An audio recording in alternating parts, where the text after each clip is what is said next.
Hey guys, welcome back to the laboratory. In this video, we are looking at the electronic configuration of atoms.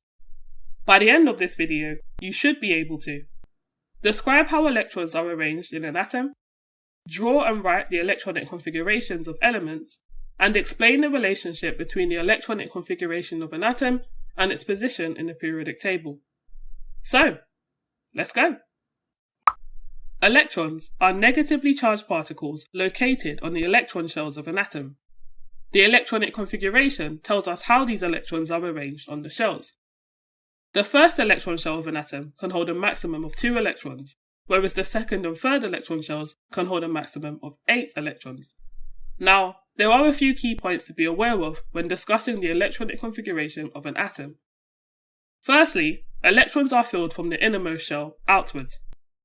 Secondly, an electron shell must be completely full before opening a new one. And finally, electrons are represented in diagrams as either dots or crosses. Let's put this concept into practice. This sodium atom has an atomic number of 11 and a mass number of 23. As we wish to draw the electronic configuration, we are only interested in finding the number of electrons that this sodium atom contains. We can use the atomic number to help us here. Remember that the overall charge of an atom is always neutral, as it contains the same number of protons and electrons. The atomic number tells us that there are 11 protons in this atom, so there must also be 11 electrons too. Now we can start arranging these electrons onto the electron shells.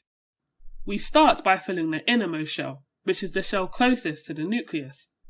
This shell can only hold a maximum of 2 electrons, so we can place 2 of our 11 electrons here. As the first shell is full, we must open the second. The second shell can only hold a maximum of 8 electrons. As there is still 1 electron left to place, we must open a third shell and place this final electron here. The drawn electronic configuration for this sodium atom is now complete. The electronic configuration of an atom can also be represented in written form. The written electronic configuration tells us the number of electrons that are on each electron shell, from the innermost shell outwards. The written electronic configuration for this sodium atom is 2.8.1, as there are 2 electrons on the first shell, 8 electrons on the second, and 1 electron on the third. Now it's your turn to put your understanding of this concept to the test. Pause the video and take your time to work through this task. Resume the video once you're ready to check your answers. Let's talk through the answers for this carbon atom. With an atomic number of 6, we know that this carbon atom will contain 6 electrons in total.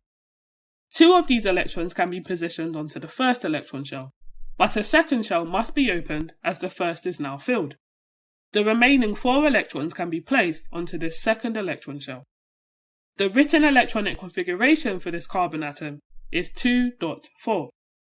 Here are the answers to the other elements. How did you do? Let me know in the comment section below. The position of an element in the periodic table is directly linked to its electronic configuration. Don't believe me? Take a look at this. The period number an element is found in is equal to the number of occupied electron shells it will have. For example, each element in period 2 of the periodic table has 2 occupied electron shells in its electronic configuration. If we scroll down to period 3, each element in period 3 has 3 occupied electron shells. Something similar occurs when we look at the electronic configuration of elements in the same group. This time, the group number an element is found in is equal to the number of electrons found on its outer shell. Take a look at the electronic configuration for each of the elements in group 1 of the periodic table. They each have 1 electron on their outer shell. If we scroll over to group 2, we can see that all the elements here have 2 electrons in their outer shell, and this theme continues across the periodic table. Before we finish up, here's a quick exam style question for you to attempt. Pause the video and take your time to answer. Press play once you're ready to see the mark scheme. This question here is pretty straightforward. In terms of electrons, why are potassium and cesium in the same group? To achieve the 2 marks here, you would have needed to specify that potassium and cesium have the same number of electrons on their outermost electron shells. And that's it, guys. Did you smash this one? Let me know in the comment section below. Anyway, that's it for this video, guys. Thank you for joining me in the laboratory. Please leave a like on this video if you found it useful, and don't forget to subscribe to the channel so that you don't miss another one. See you soon!